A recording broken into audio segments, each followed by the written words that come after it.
Bismillah, kita lanjutkan kembali pembelajaran bahasa Indonesia pada hari Rabu tanggal 6 Mei 2020. Hari ini kita akan membahas tentang bagaimana cara membaca puisi yang baik. Ini berkaitan dengan materi yang ada di modul pada halaman 40. Ada 4 hal agar puisi yang kita bacakan itu terdengar indah dan baik. Yang pertama adalah pelafalan. Pada pelafalan ini kata yang diucapkan harus tepat dan jelas.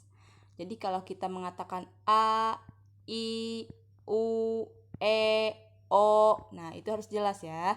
Jangan misalnya harusnya a tapi bibir kita agak rapat jadi lalu ketika kita bilang o, misalnya mulut kita kan harusnya bulat tapi kita datar saja misalnya o. Nah, itu enggak jelas ya. Nanti kata-kata yang kita ucapkan tidak bisa terdengar dengan jelas oleh pendengar. Yang kedua adalah intonasi, yaitu perubahan nada saat kita berbicara naik atau turun. Tujuannya untuk membuat puisi yang kita bacakan lebih enak dibaca dan tidak membosankan. Jadi ketika kita membaca puisi tidak monoton ya, datar misalnya. Di puisi ini misalnya Allah Maha Mencipta. Kita baca biasa aja Allah Maha Mencipta. Nah, itu berarti tidak pakai intonasi. Tapi kalau pakai intonasi misalnya Allah Maha Mencipta. Nah, itu kan ada naik dan turun. Kemudian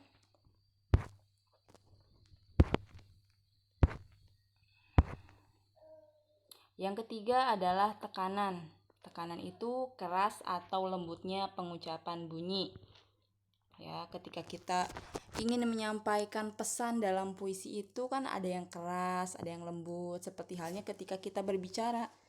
Ya, misalnya ada orang yang marah, biasanya suaranya keras dan dia ingin mengungkapkan kemarahannya itu dengan jelas. Jadi dia tidak berlemah lembut ya, berbeda ketika dengan orang yang sedang menyampaikan nasihat misalnya. Jadi tekanan ini perlu supaya pesan yang ingin kita sampaikan itu bisa dipahami oleh pendengar.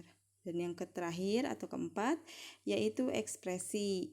Ekspresi ini akan muncul dengan sendirinya ketika pelafalan, intonasi, dan tekanan kita lakukan dengan baik. Misalnya, orang yang sedang marah, intonasinya naik. Kemudian, tekanannya juga keras. Nanti akan muncul di wajahnya atau di gerak tubuhnya ekspresi yang menandakan dia marah. Atau ada orang yang sedang misalnya bersedih. Nah, nanti kita akan tahu kan kalau orang yang sedih itu seperti apa gitu. Kemudian juga ketika pelafalannya. Pelafalan itu penting dalam ekspresi.